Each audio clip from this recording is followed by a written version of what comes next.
Hello and welcome everyone. I'm Dr. Saptarshi Banerjea, welcoming you today on the last day of 2020. What a dismal year it has been for everyone, and I'm sure people watching me now, you have friends and family and maybe yourselves have been affected with COVID-19. Now, I've shared with you very many instances and I've shared with you many examples of how to go ahead with medication with COVID-19.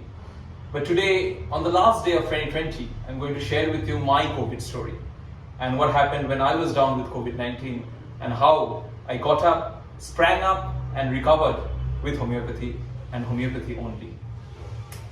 I'll take you back to the time when I started with my COVID symptoms and I'll give you a day-to-day countdown of what the symptoms were.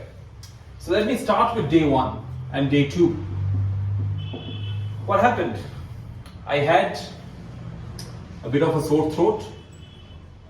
Frankly, I didn't understand that I had symptoms of COVID because you understand you may not have the classical symptoms initially. So there was just a sore throat and I thought I may have been in contact with the air condition for quite a long time in my clinic and possibly symptoms could have started as a consequence of that. And with the sore throat, I was feeling worse from cold air as well. So this I've learned again as an ancestral tip. Etiology from cold and aggravation from cold as well were the symptoms. Now what happened along with that? I also had the classical signs of inflammation. My face was quite congested, so there was a congestion in my face. My tonsils were a bit congested as well. I was running fever, so it was quite high temperature, so there was fever as well. There was pain in my throat,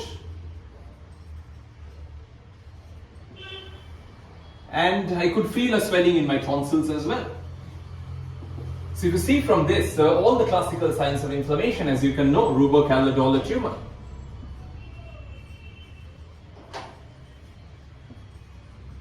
I'm sure you understand. My first prescription for myself was belladonna. Belladonna helped me to overcome the initial symptoms. I prescribed myself belladonna 200C and took it in water, one single globule for a period of 2 days. And it helped me overcome the congestion. It helped me overcome the soreness in my throat. And there was the congestion in my throat as well as on my face, which was better. And you can understand it was quite a sudden appearance of symptoms, which is also helped by belladonna as well. Come suddenly and go suddenly. So day 1 and day 2, I was able to overcome the feverish symptoms. I was able to overcome the sore throat. But mostly do remember the ancestral tip, etiology from cold and aggravation from cold. I thought I contacted it from the air condition directly on my head. And now I was feeling chilly. I was worse from cold. Now day 3 symptoms, when it came up, and I thought, no, I cannot do this myself. So, as usual, I contacted and I called up my dad and asked him what I can do. And he guided me further from day 3 onwards. Now, day 3 and day 4 were interesting.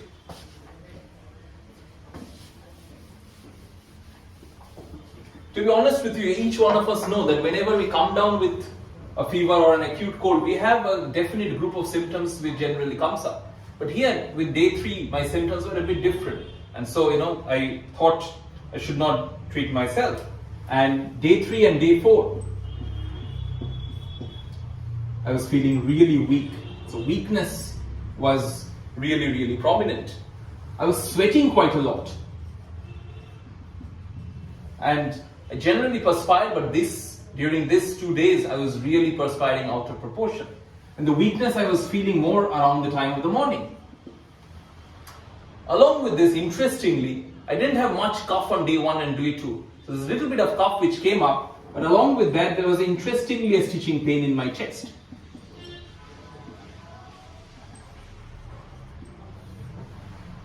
Obviously, my dearest father helped me with that, and he prescribed me Periodical. Periodical 200C was the prescription which I took on day 3 and continued that up to day 4.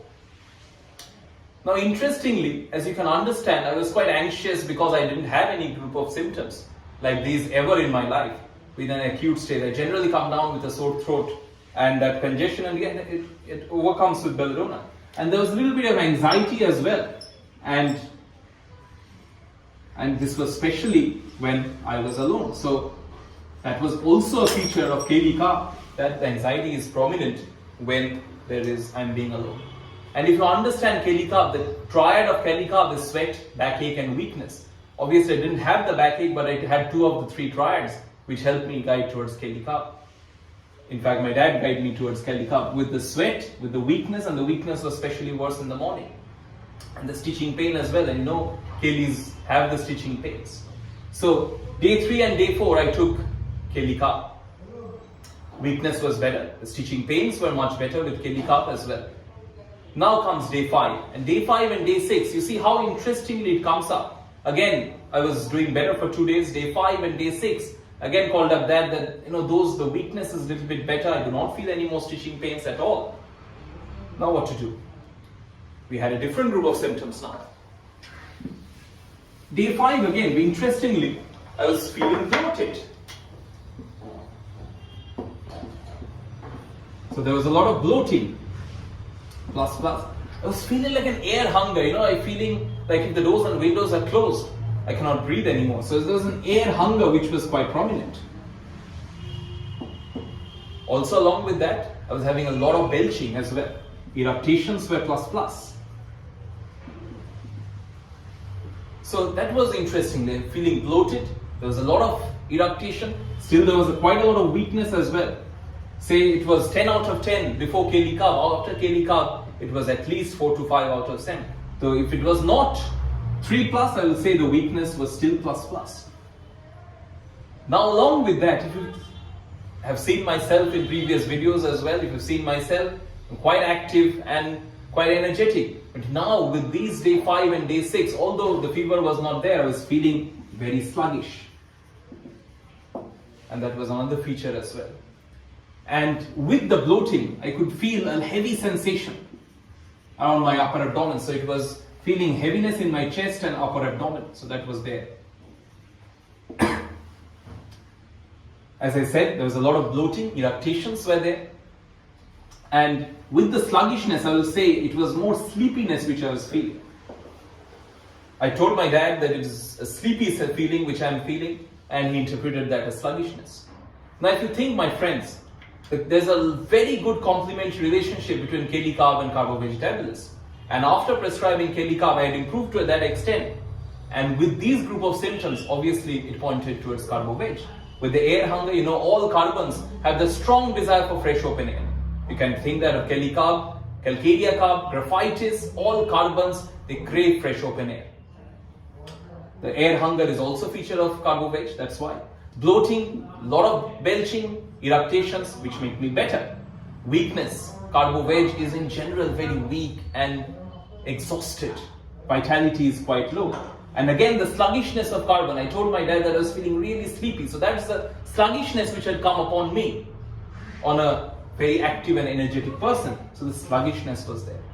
And if you see in Boricase Metromedica, one of the interesting triads of Carbo-Veg is heaviness, sluggishness and sleepiness. And fullness as well. I'm sorry, heaviness, fullness and sleepiness. You can put in the center of the triangle sluggishness. And the sluggishness is a feature of the carbonates. So those were very interesting features for Carbo-Veg. And even in an acute prescription, we could follow the complementary relationship between Keli Carb and Carbo-Veg. Both follow each other really, really well. So now comes day 7 and day 8. I'm starting to feel a little bit of anosmia. I could not smell that well. I was feeling a loss of taste, little bit, but not that much. And as you can understand, I was not having severe symptoms because of the continued homeopathic treatment.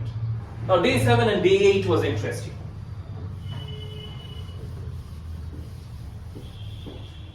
The generalized weakness was much better. But now on day 7 and day 8, I could feel a weak feeling in my chest. So, you know, even making an exertion to talk was becoming difficult. So even talking, even having a conversation with someone was making it difficult. So aggravation talking.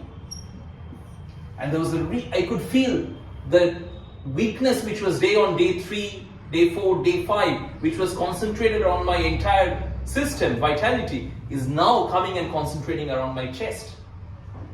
Along with that, I was feeling a little bit of hoarseness. As you can understand, as I shared with you, the cough was not there. As you have seen with many COVID patients that they complain of a constant cough. I didn't have those symptoms, to be very honest. So there was a little bit of hoarseness. The weak feeling was there. And even while talking, I could feel my voice is getting a little bit hoarse.